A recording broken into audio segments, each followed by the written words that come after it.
হয়তো মনে হচ্ছে যেন এখান থেকে কোনো একটা ভূত এগিয়ে চলে এসছে, যেটার মধ্যে থেকে আপনাকে টেনে নিয়ে যাবে। এটা হলো সেরকম একটা জায়গা।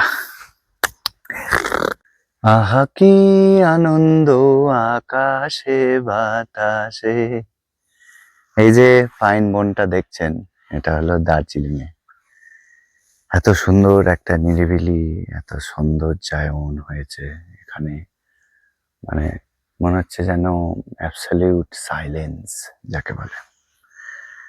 এর সৌন্দর্যায়ন হয়েছে এত সুন্দর সুন্দর, এত বড় বড় গাছ। আর এর যে ক্রেডিট বলুন বা ডিসক্রেডিট বলুন, সমস্ত কিছু কিন্তু সেই ব্রিটিশদের ওপর যায়। ব্যাপারটা কিরকম?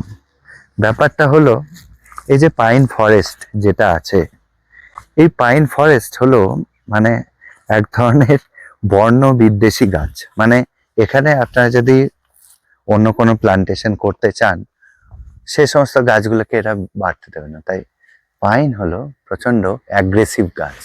এবং দেখুন নিজেরা কত বড়, কত মানে কত উচ্চতা লাভ করেছে।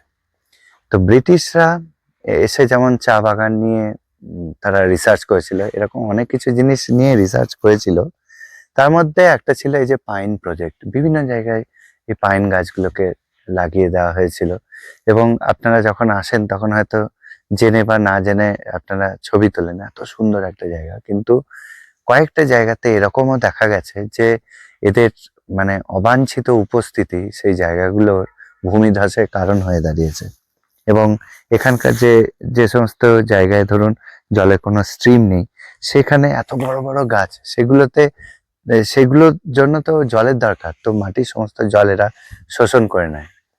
তো যাই হোক, পাইন গাছে আর একটা ব্যাপারও হলো যে এদের মধ্যে থেকে যে কেমিক্যালটা নির্গত হয়, সেটা জীবাণু বা পোকামাকড়কে দূরে থাকে। আর একটা ব্যাপার হলো পাইন গাছের যে ফল, সেগুলো এক ধরনের বিষ। তো কোনো পাখি, পশু পাখি ওগুলোকে খেতে চায় না। তার জন্য এখানে সেরকম ভাবে কোনো ওয়াইল্ড অ্যানিমেল তাদের কোনো দেখা নেই। কিন্তু যেটা পড়ে আছে, যেটা আছে, সেটা হলো অ্যাবসলিউট সাইলেন্স, নীরবতা।